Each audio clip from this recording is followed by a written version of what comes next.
Hello, everyone, and welcome into Debate Night. I'm not your typical host. I'm not Trevor, but I'm going to be the host today.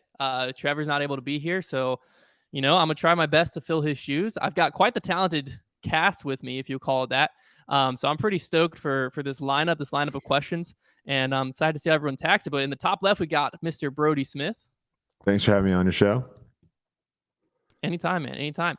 Right above me, we got Sir Taylor. Hunter, you're looking great today. Nice. That feels good. And over to my, left, right? Who knows? We got Tyler Tulowitzki. Last name you'll never forget. Happy National Tax Day. Boom. Yes. Great reminder. If you haven't got your taxes done, time to file that extension. But we got quite a few topics. We're also heading into a major. I don't know if Trevor, I haven't looked at his show notes fully, but we're also heading to a major. So I don't know if Trevor planned any questions, but very exciting week of disc golf. So next week's debate night is probably going to be loaded.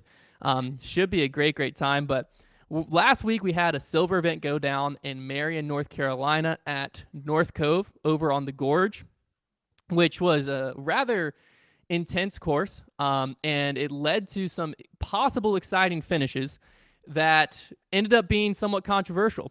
So down the stretch, if you're not familiar, basically what ended up happening is Bradley Williams, when it was all said and done, lost by 2. He was on the tee of 17. He ended up laying up on 17. Took a par there. Then on the tee of 18 through what seemed to be a possible aggressive drive, but relatively not in that great of a spot, but put him in a spot where he could have got to a spot he could have thrown in, decided to lay up again, ended up taking a bogey, locking in his second place, but we didn't see much aggressive play out of him. It was a very strategic layup play. It seemed like he had a plan in place and wasn't going for the win. So, question here to start the show off is, do you agree with Bradley Williams' decision-making on hole 17 and 18 of the Blue Ridge Championship? And whether you do or don't, what do you think his reasoning was? We're going to start it off with Brodie. Okay, so hole 17, he was down 2 at the time that he was on the tee pad. Gannon had yet to tee off on hole 18. My thought is Bradley was probably thinking the chances of me birdieing 17 and 18 to tie Gannon are probably very unlikely. And both those holes, like if you try to birdie 17 and you throw it OB or you throw it in the hazard, you're taking a bogey. And if you try to birdie 18 and you don't, we've seen all sorts of numbers on that. So I think he was thinking in that sense that winning at that time was probably out of the question. So he just wanted to secure a second place finish. Now, once he finished 17, gosh, I'm going to run out of time. Once he finished 17, can we do an extension since this is 1 minute's like so little time? Welcome to the show. God. No, you just got down to point for that. My time's out. I mean, you made half of a point. If even, you're lucky I gave you a point. All right, we're moving on. Next person to answer, we got Sir Tyler. All right, here we go. So, so I think I'm on page with what Brodie's saying, but if you look at 17, if I'm correct, if you go OB left of that pin, you just drop there like Kyle did, right? Kyle Klein, right? It's just a drop. So yes. if you go, what I don't understand is if you look at 17, you look at 18, you had 1 birdie on there yesterday, and 17, you had 10, I think it was 10 birdies yesterday. Why would you not take the chance to birdie 17 and try to take the chance of birdieing 18? Also, on Instagram, he did say the reason why he did go for his strategy was because for monetary reasons between second place and fourth place. So if that was the case, dude, go for the chance on 17 to birdie, so then you could then maybe play it safer on 18. I mean, I get he hadn't teed off yet, but you got to assume he might bogey. Take your chances on 17 where you can possibly birdie. Take something overstable. If anything your miss is the left OB, you take the drop, you take par, and you go into 18. It doesn't make a lot of sense, but honestly, monetary reasoning is why he did what he did. I understand. All right. Brodie is shaking his head drastically. It would have been great if he had, used his time wisely to have been able to maybe explain what he's shaking his head at. But instead, we're going to throw it over to Taylor, who can, maybe he sees it from Brodie's point of view, or maybe he's going to agree with Tyler. Let's see. Yeah, so we did get some clarification on Instagram that he did it for monetary reasons. I think his game plan of playing 17 for par and trying to push on 18 would have worked a lot better if the weather just didn't turn into worst case scenario for him on 18. I think he was probably feeling a little timid running 18 as well, because I mean his drive almost went out of bounds. He was pretty fortunate to be inbounds there, and it looked like he really did want to run it. Weather got really bad, wind was gusting. He had to chase his umbrella down, and that's when he switched disc and just kind of lay it up. I think he's thought that worst case that he could have lost second place there, but I still have trouble agreeing with that because he's watching everybody else next to him on the leaderboard go out of bounds before he even throws that shot. So I would have loved to see him run it. I think, again, weather played a big factor in this. And I obviously, if you're going to go for 117, should have been the one to go for.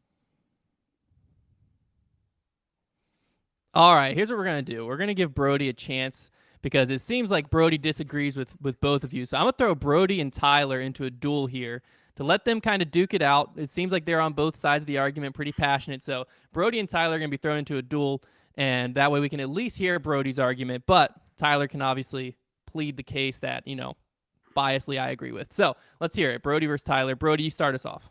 Okay. 17 is an easier hole to birdie than 18, but it's not an automatic par like you were kind of saying of like, oh, just go over stable and go OB. If you go OB, you take it where you were last in bounds. And there's a good chance. I saw a lot of people go OB early there. And then now you have like a 40-footer with like the weather being what it was. That's not a given at all. Now you're also bogeyed, and now you have to par 18 to be able to hold on to second place. So I think playing for par on that hole made sense in the time, especially since he knew that Gannon had yet to tee off. Now, after finishing 17, he saw that Gannon had teed off and went OB and was most likely going to bogey hole 18. Now he goes into hole 18 with a one-shot deficit. Now he's thinking, if I birdie this hole, I can go into a playoff. Now he has to switch his mindset completely to, I can actually tie this thing, where before he was thinking there was no chance. Because why would he think that Gannon would? Because honestly, 18 is actually not that hard of a hole to par if you're literally playing for par. So he was just probably assuming Gannon was going to get par, 2 shots, no chance. I think I think Taylor is right in the sense that if the weather was not chaotic like that, because it wasn't like that all day, it just came out of nowhere. I think if it wasn't chaotic like that, he would have been able to have a little bit more time to understand that giving it a soft run on 18 would have given him a chance to tie.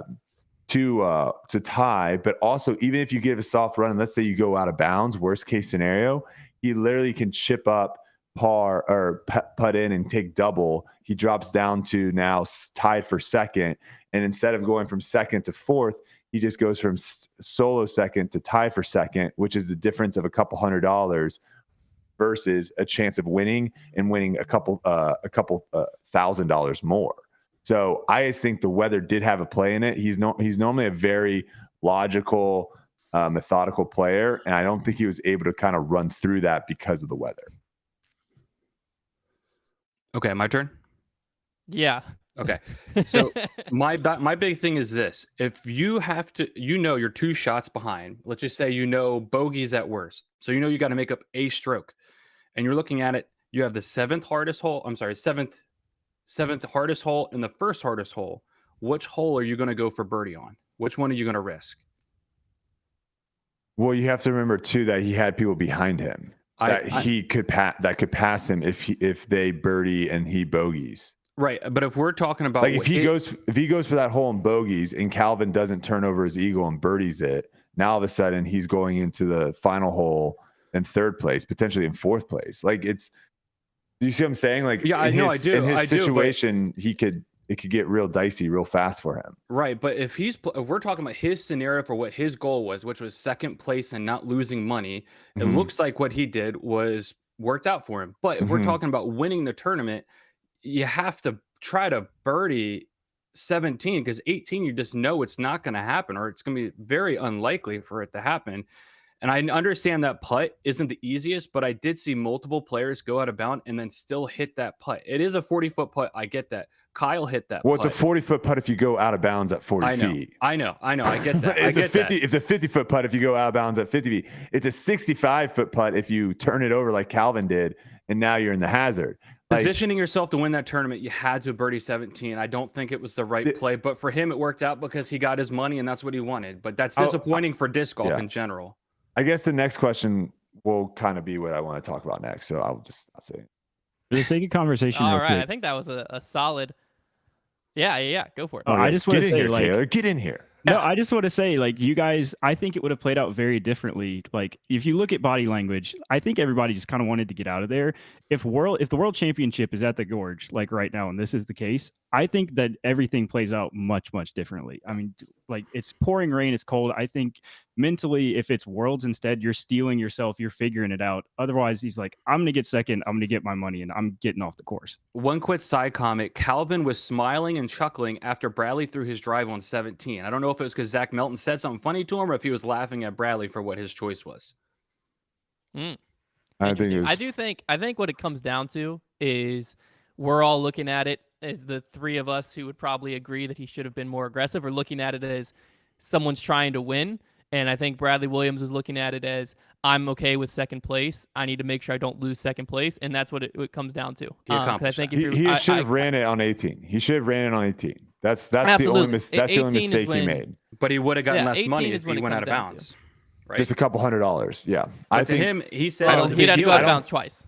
I don't think he knew that, though, is what I'm saying. I don't think he knew that him by running it, the worst case scenario would be him losing $200 versus potentially winning an event.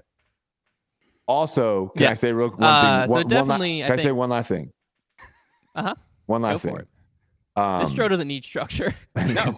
One last thing is, we were kind of talking about this last night a little bit, of how sometimes people that win on tour, it kind of gets forgotten really quickly, right? We don't really hear that much chatter of him winning Preserve last year. Like, he outright won Preserve. So this could have been one of those wins if he would have thrown. Imagine this scenario: he throws in on 18 in that wet weather. Then him and Gannon go to hole 1. He parks hole 1. Gannon lands it in the hazard, and he takes Gannon down in a playoff. That's a win, regardless of whether it's a silver event or whatever. That's a win that no one forgets. But it didn't happen, though. No, I know, but I'm saying that's one of the reasons why I think you maybe go for it. I think they would have played hole 1 again. I think is what they said. For college nationals, the playoff was 18 on repeat. So I don't know if that's the same. That also would have been electric. Charge a lot of it. That would have been electric as well. Yeah. Which is perfect for this next question, because 18 I think caused a lot of different. We'll call it controversy, but there was a lot of different opinions on hole 18 as a hole itself, especially as a finishing hole. Some people were talking about, because you saw some people literally taking like 19s on the hole. Wow. And then you saw, very, very few birdies. So in general, do you guys think hole 18 at the Gorge was a flawed hole? And if so, what made it flawed? And if not, why on earth were we seeing such ridiculous scores? Tyler, you're going to lead us off on this one. So the definition of flawed, so we understand, is blemish, damage, or imperfect in some way. So if the Pro Tour was trying to say, hey, we want to create some craziness on 18, congratulations, you accomplished that.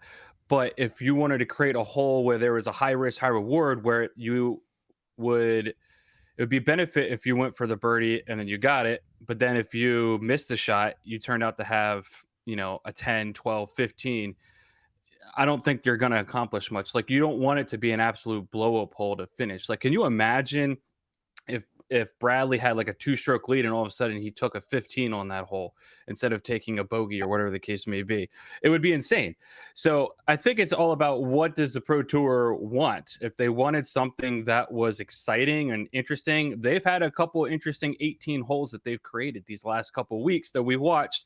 And I think we saw that. So is it flawed? I don't know. Is it imperfect? I don't know. But I think they got what they wanted, which was something exciting on 18. I will say, not this year, but last year's College Nationals, the scenario you just described, I won't call out the team, happened. Team was in contention. I believe they were like a stroke back and took like a 14 on the hole. Yep. Yeah. So some people aren't aware of that. I wanted to make sure people knew that 18 has caused that before. Well, this year too, it was a triple-double this year finish. Yeah, it was that was an emotional finish there. Taylor, what you got? Yeah, I've seen a lot of the same opinions that 18 was too hard or kind of fluky. And I think my main takeaway is that just disc golfers as a whole, we love to complain. Like we spend most of the year talking about how we need to make baskets smaller, putting's too easy, course design needs to get harder. And we come into holes that actually start to challenge pros and everyone instantly flips the other switch. Like this is way too hard. OB's way too tight. I do agree the OB around the green was a little tight for my liking. It could have been a little looser, a little bit more friendly there. But I mean, I, for one, kind of really like to see, a picturesque, scenic hole that was really challenging, causing players some trouble, really making them think about how they wanted to score in golf and how to attack, as opposed to just going out there throwing 450-foot hyzers and shredding every week. I personally was a fan of the hole. I don't think it was flawed. All right. Now I'll throw it over to Brodie to round it out. I went for the hole one time in practice and birdied it. So take that for what you will. No, I played the hole for par all 3 rounds. And I literally told myself the only reason I would ever try to birdie the final hole was if it meant something. Now, looking back, yeah, it would have been kind of sweet to birdie the final hole in my final round. But I mean, I was 7 over and 6 over the first 2 rounds, so it didn't really matter at all. The problem with the hole is not necessarily the hole. The problem with the hole is the way players are playing it. When you go for it on your second shot, you advance your disc, but you advance your disc into a spot to where you have to essentially throw OB again, unless you want to take a double bogey. And I don't think players that went for birdie and threw their second shot OB and now they're throwing their fourth shot, I don't think they were willing to chip up into the woods, chip over and take their double. They were like, I'm going to get on and save bogey. Mm-hmm. And then now it's like, okay, now I'm going to save double. It just spirals out of control. And then also I would just say too, you have to remember silver events. The big difference in silver events is the bottom of the field, not the top of the field. And so we have a lot of players that are getting the chance to play on tour that normally don't. And so I also think that comes into play of people are just like, I want to try to birdie 18 because no one else has. And then you also just have the skill gap too for some of those players down at the bottom there taking, 11s, Can I add 12s, something real and quick? 13s. Go for it. I think what the Pro Tour is doing is they're recognizing course management, and I think disc golf in whole has not caught up to how to manage a course and not go. I mean, because now disc golf is all about, in my opinion, birdie, going for birdies. Yes. Instead of managing your way around the course like in ball golf, like you have to do. And I think they're starting to create some holes like that now, and people are starting to lose their minds because they don't know how to course manage. Brodie, I exactly what you said. That is how you manage a hole, and I think you played it perfectly. Yeah, and I think it would have came down like had the weather not been miserable. Sure. And then also I would say too, no slight at Bradley, but had you put someone in the position what Bradley was in that could like a Calvin that could throw considerably farther, because I played with Calvin one round out there in practice and he threw his tee shot to the point of where he had like a 300-foot shot into the basket, which is now it's a little bit less dicey than trying to throw 400-foot shot into the basket. I think you get a lot of what we're looking for at the end of these tournaments where it's like, oh man, this could be a 2-shot swing hole. And I think that's what that hole kind of allowed. I would say maybe they can take one tree down from the island on the right-hand side. There were 10 birdies on that hole. Hyzer. There was 10 birdies on that hole the entire week. So it's a good hole. Yeah, I mean, what it came a lot down of to scoring for me, separation. Yeah. I thought it was a good hole. I didn't think it was a great hole 18, just because I think where the scoring separation came from, it was almost too easy to par if you're playing for par. And for a lot of the field, it was too hard to birdie, in my opinion. So that was kind of where I landed on it, but a lot of good takes on it. I think overall, it wasn't a flawed hole. I think it was just, like Brodie, I think Brodie hit the nail on the head where you had a very weak bottom of the field. And that's what made the hole at times seem way more intense and scary than it actually was had there been a full actual Pro Tour field out there. Now, the other thing this event brought to us was our 4th chase card winner of the season, I believe through only 5 events. Is this just some weird coincidence, or is this like a glimpse into the future? And the big question with this is, how will this affect how we as a sport watch coverage moving forward and try to cover the sport moving forward? I believe Tyler will lead us off on this one. Nope, Taylor will lead us off on this one. Mm-hmm. I definitely think this is a glimpse into the future, and I think it's a side effect of field strength overall getting higher that I haven't heard a lot of talk about. And in previous years, we heard a lot of players mention that they wanted to make lead card in tournaments, especially on the last round, because the level of play there and the intensity that the top players are bringing really kind of brings that competitiveness out of you and makes you want to play up to your competition. But now that same level of talent and professionalism, it's making its way down to like the third and fourth card in a lot of tournaments. So we're seeing the rise of level of play kind of come alongside that. When it comes to coverage, I mean, you got to be sweating if you're Jomez, but you're ecstatic if you're Gatekeeper or DGN. I think these performances, along with some changes the DGN's made overall, with the first round being the free one and just quality improvements overall, is really kind of cementing this season as where live kind of starts to take the reins over for post-produced.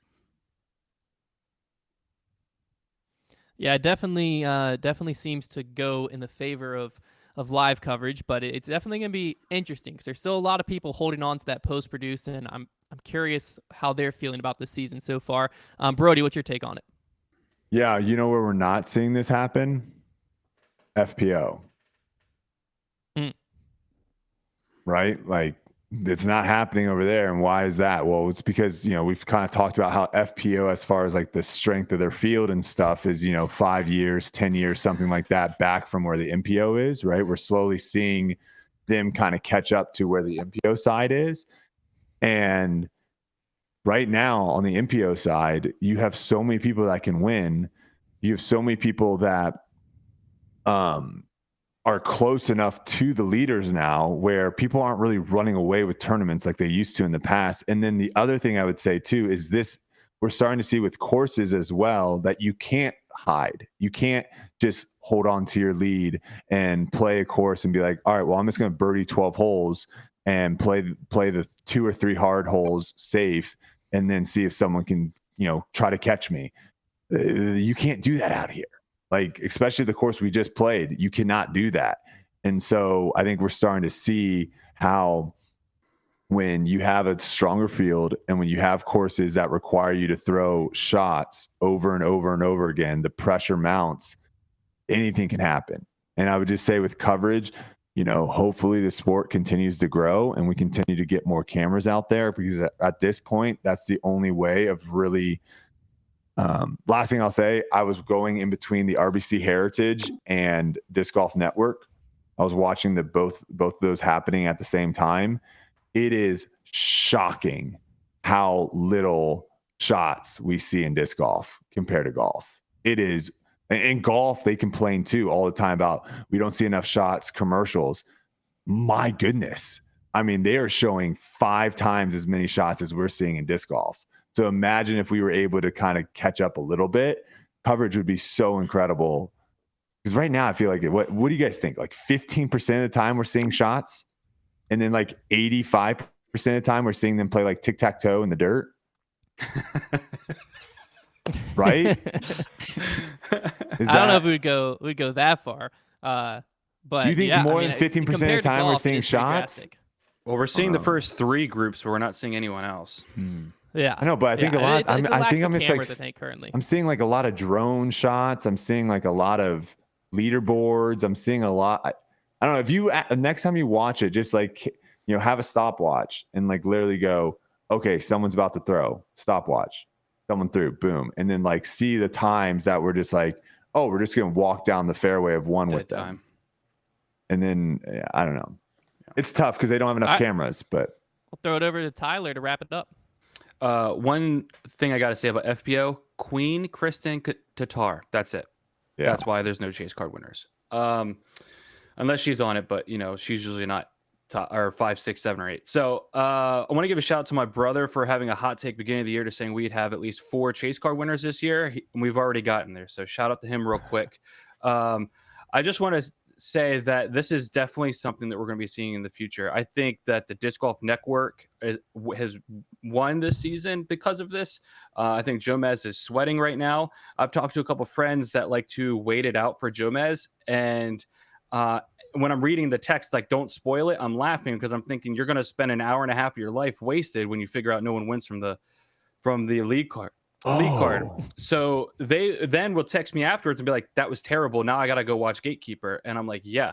So Gatekeeper, probably, we got to take a look to see if Gatekeeper is getting more views this year because of what has happened. I know it was a Silva series, so it didn't happen this week with the Jomez, but I think there needs to be a collaboration with coverage going forward that needs to be talked about soon. And I think Jomez and Gatekeeper, if they want to stay relevant in the future, they need to talk to the Disc Golf Network, be like, all right, how can we collab together and make this work to where we both are monetizing ourselves, so we both can stay in business. And as Brodie's saying, we can see a ton more shots. I think there needs to be cutting more to the booth, to hearing some analysis in the booth like they do in golf as well.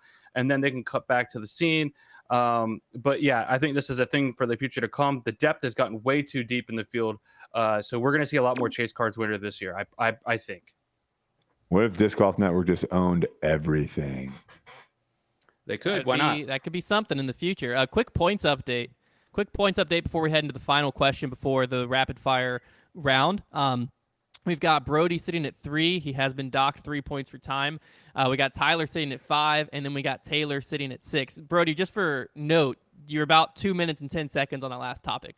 Time limit's 1. So just for a quick side note there. I also am realizing I'm a lot less heavy on the points than Trevor. But, you know, it is what it is. Different show. All I'm going to say is people in the comments are going to have my back that 1 minute to talk about some of these things is not enough time. And I'm just, hey, they don't don't shoot like, the messenger. they don't, I'm just running Trevor's show. I'm just saying people are going to have my back. They don't like it when we're like, oh yeah. And then Bradley Williams went up to the disc and he threw the disc and then he said he went to the disc. And no, I know, but I I'm never not cut talk, you off. I'm not, I just I'm took not going to points talk away. like that. I'm not going to talk like a Guinness World Record speaker of like fastest words per minute.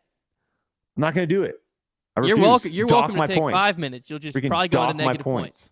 Fine, dock. All right, the last want your stupid points. The last topic here before the rapid fire round goes away from the tournament that just happened, but goes more towards just like a thought process behind disc golf in general. It's one that's been talked about several times on a bunch of different, Reddit, social media in general, and it's an interesting one, but I think it's a polarizing topic a bit. So, should disc golf implement a disc limit on the professional side of disc golf ever in the future? And if so, how many discs should be allowed? We're going to kick it off with Brodie here.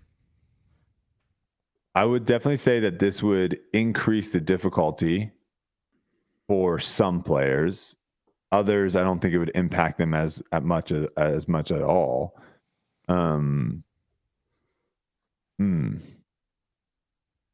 Yeah, I don't know about this. I don't really stand on one side or the other. I would be down for it if the PDGA or the Disc Golf Pro Tour came out and was like, we're only going to allow you guys to carry 15 discs. I'd be like, all right, cool. But I'm also fine with people carrying 30 discs. So I don't really have like opinion on either way. I don't know. I'm not really. Yeah, there's a topic that I'm not. I don't know. There's a topic I don't really care about that much. We're gonna throw it over. We're gonna throw it over to Tyler now.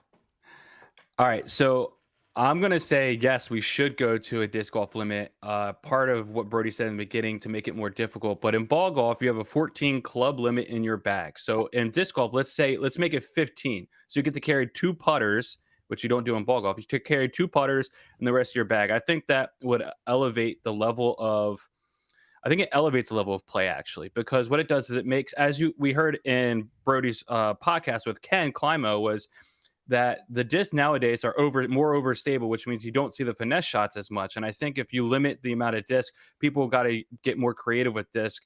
They might put different variety of discs in their bag instead of having like 17 pigs in their bag and all these different. I know they beat them in to fly them in, but let's see some variety. Let's make it difficult. Let's make it, a little bit of a change. But I think the Pro Tour needs to think what kind of direction we want to take. Do we want to be traditional or do we want to be more progressive?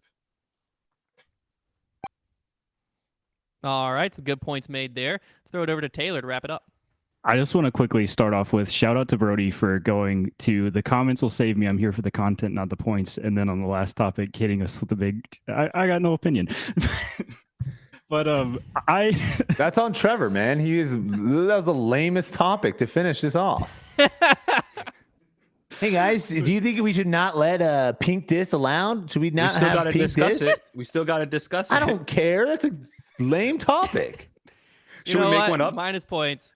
Minus points for coming after Trevor when he's not here to defend himself. All right, Taylor. Taylor's on the clock. I'm respect it. restarting. Just go to the rapid fire round. But no, I don't think a disc limit should be imposed. I can understand it makes it harder. It brings some storylines into a tournament, but I've mentioned before I'm all for bringing like player personality and uniqueness into the sport, and we definitely see a lot less bag diversity in the game. I also think it adds a small physical element, like hauling around your treasure trove of discs if you want to bring it. I just turned 30 last weekend. I usually carry a pretty loaded grip A series bag. I'm starting to look for maybe something consolidated, smaller. Atlas DGS is over here. It looked like they got some good stuff. We'll see what happens. But it is a burden on either the player or the caddy to like bring around all these discs. But overall, I like seeing unique shots, unique discs, and even if we don't see them as often, just like Casey's tilt throw in, Yuli's get out of jail free Avenger SS come to mind, and I hate to lose those just for like an arbitrary restriction. Interesting. It sounds like both Tyler and Taylor have a similar end game, which is unique shots and unique throws, but different ways to get there. So you know what? This topic ended up being pretty good. To round it out, though, for heading into the rapid fire round, we have Brodie unfortunately being eliminated, only accumulating 2 points throughout that entire show there. And then we got Tyler at 8 and Taylor at 7. They're going to be joining us in the rapid fire round. All right, the rapid fire round today is brought to you by our Patreon, the Heiser Club. You can check it out. We have a 30-day free trial going on, a bunch of different tiers over there. You can head over to patreon.com/foundation disc golf and join up with the Heiser Club, get all kinds of bonus content, all kinds of fun stuff. And in addition to that, you might be able to have a little input on the show and get us some questions. But Tyler and Taylor pretty close here. Tyler's in the lead. We're going to let you choose. You want to go first or second here? Let me get that. All right, we're going to have Tyler going first. So we're going to go first topic here. We actually were just talking about this slightly. Taylor brought it up in one of his points, where people always talk about disc golf needing to be harder. One of the most common ways that this is talked about is with disc golf baskets changing. Do you think that disc golf baskets need to change on the pro level in any way? And if so, what do you propose? Lead us off. So I'm going to go back to ball golf. When you look at ball golf and the what you need to get the ball into the hole, it has to be proportional in size to make it reasonable. So I think you have to really look at the size of the disc to be in proportion to the basket as well. I think if you're going to create a harder putting experience, we got to make, I think, the longer putts a little bit more difficult, actually. I think the step putt is a little bit more of a cheat code. I think we got to get rid of the step putt. And that way we level the playing field when nobody gets to use that advantage if they get to use that. But yeah, I think we need to evaluate, be like, all right, I think there needs to be a trial process maybe with a couple different, maybe A-tier events. I think they should give it a shot on some tournaments and see what happens. All right. Taylor, what about you? If anything, I just love to see kind of like a standardized chain configuration across all baskets. And I kind of get the argument that this can be similar concept to like oil patterns in bowling. But if we want to go that route, I just kind of want to go all in and see something crazy, like no chains on the left side, like something wild. But I mean, that opens up an entirely new can of worms to try and regulate. I'm not really on board with making baskets smaller simply because I think that, long C2 putts, aces, throw-ins adds a lot of visibility, adds a lot of excitement to the sport. And at the end of the day, I'm also not really on board for AMs and pros playing on a different target and kind of differentiating the courses that we already have in the ground versus what we'd see visibility wise for the sport. Just doesn't feel like a great fix to me either.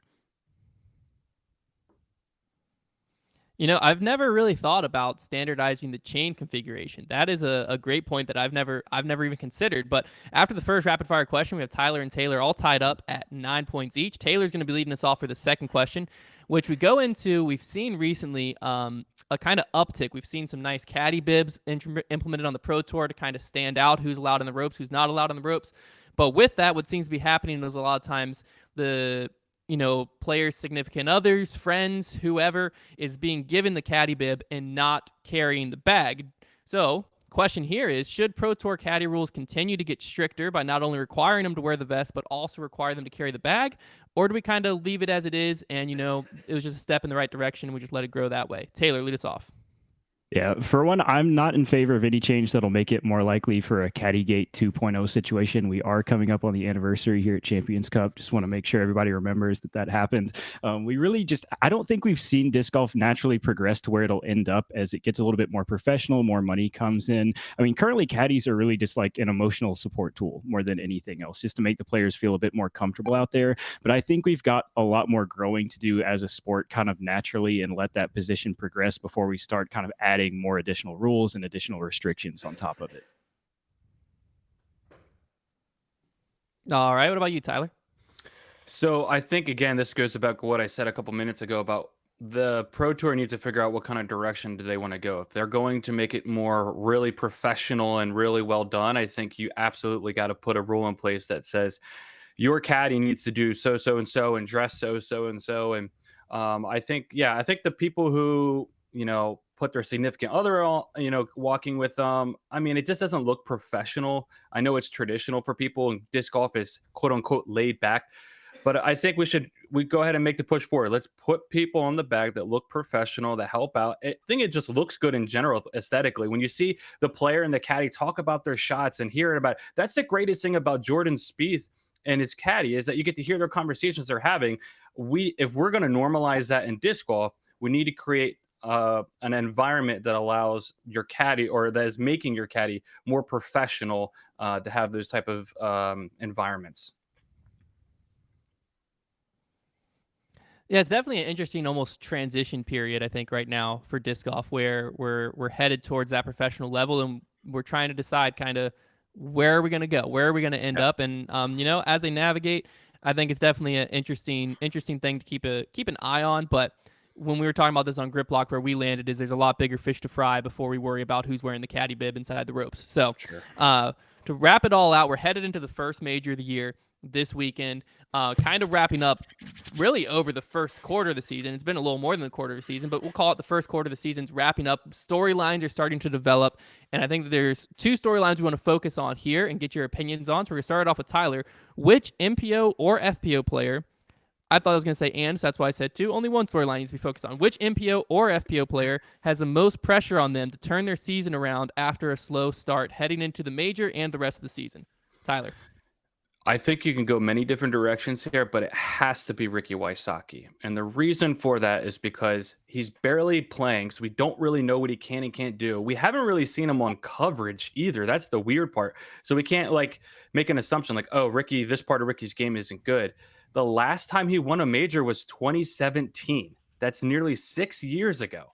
And look at all the other players like Eagle, Gannon, Paul. They're all winning majors. Ricky hasn't done anything. He wins tournaments. He wins the tour championship at the end of the year, which is all great.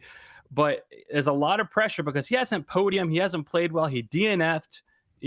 Lord knows why he DNF'd. It could have been injury. Could have been for preserving something, as some people speculate. But I think Ricky's got a ton of pressure to see, especially going into his first major, what he's capable of. If he wins this week, then we're not talking about it anymore, right? But anyways, it has to be Ricky. I fully agree. Yeah, I think that's a good point there, especially when he steps on the tee. I forget the exact stat, but it's over 2,000 days since his last major win. If you're trying to cement yourself as one of the best players in the sport, you can't have streaks like that. So that's definitely an interesting one. Taylor, what's your take on it? Yeah, I'm going to go with the other side of the same coin. We saw this week, first time since 2013 that Paul or Rick are not in the top 3 in power rankings, but you can go with the guy who hasn't been playing with some pressure. How about the guy who has been out there grinding and just playing very poorly in Paul McBeth? Anytime he's throwing well this year, his putt is non-existent, and when his putt is there, he cannot get off the tee. At Vegas, he was first with almost 13 strokes gained putting, but 35th tee to green. Waco, he was top 10 tee to green, but 94th in C2 putting. Austin, top 5 tee to green, 56th in stroke gains putting. MCO, he just played poorly overall. He's yet to finish in the top 5 this year. He is out there grinding. He's actually playing, and the results are just not there. And it's not something we've really ever seen from Paul for this long. He's got a lot of pressure on him at the major to turn it around for sure. Can I say one thing to that real quick? Yeah, go for it. I 100% understand that. And I thought about using the exact same reasoning, Taylor. But the thing is, we've seen Paul play terrible going into a world championship and win it. That's my only thing about why we have to say Ricky over Paul. I'm going to give the win here to Taylor only because go for it. I was saying to respond to that. I mean, he No, played. I think pretty I'm on a poorly delay, so I at hear you the guys like 5 Yeah. seconds behind. I was gonna say, I hope Taylor right now loses after you're about to Loses crown point, him yeah. for what he's about to say. I just throw it all away. Yeah, I'm just gonna say Paul really, I feel like overall played pretty poorly at that Worlds too, and just some heroics at the end. It's usually the putt with him that's not there, but I mean, there's just no consistency so far this year. So it seems like it's a mental thing, which is like decades ago. Like that's Paul's one shining advantage is the mental. 6 years, no majors. True. Yeah, I'm gonna That's true. say so. The reason I'm gonna give it to Taylor is simply because I think that there is something to be said about a player being out there and having a slow start week in and week out versus a player who is coming back from an injury. And there's a lot of question marks around Rick. A lot of those questions are already answered for Paul this season. So I think that, in my opinion, and as the one giving out points, I guess I gotta have my opinion. I gotta lean with Paul there. So I'm gonna give the win here to Taylor, the now 2-time champion of the show. Great, I think it was a good show. Hopefully I did Trevor justice here. He has a lot of power with these points, man. I mean, I could have done a number of things. I mean, that would have been way more fun. So who knows? Hopefully next time I'm back as an analyst, I feel like that's where I belong over the host spot. But Taylor, it's time for your victory lap. What do you got to say? Yeah, interesting show this week. I mean, low scoring affair. I see Brodie ended up at -7 somehow here. We're just All right, man. All right. go under the radar, but appreciate the opportunity. Good to talk to everybody, and we'll see if the scores improve here in the next couple weeks with Trevor back. A little bit more liberal points usage. Shout out Dylan. Oh, go. You go first for your I was shout gonna out. say shout out Dylan Horse this coming up Champions Cup local boy here. Just some potential questions for next week. Should chalk bags be banned? Should we have lefty only holes? Should we have a live commentary option in Spanish? What color should baskets be? What's the best course snack? What pro has the best pet? It's all like BuzzFeed articles. I mean, the basket one, you could heavily debate that. The chalk bag, I mean, you just gave us a lot of good fire for future ammo there. So I'm sure next week Brodie just he's gone. Brodie just set the pace for next week. I think that's going to be the entire show next week, because we're just going to ask Brodie what colors should be allowed in disc golf. No, hopefully you enjoyed this show. Thank you all so much for tuning in, and thank you Tyler and Taylor and what's left of Brodie for being here and answering these questions. And you know what? Hopefully next week Trevor's back and he can restore some order to this chaotic show. We'll see you then.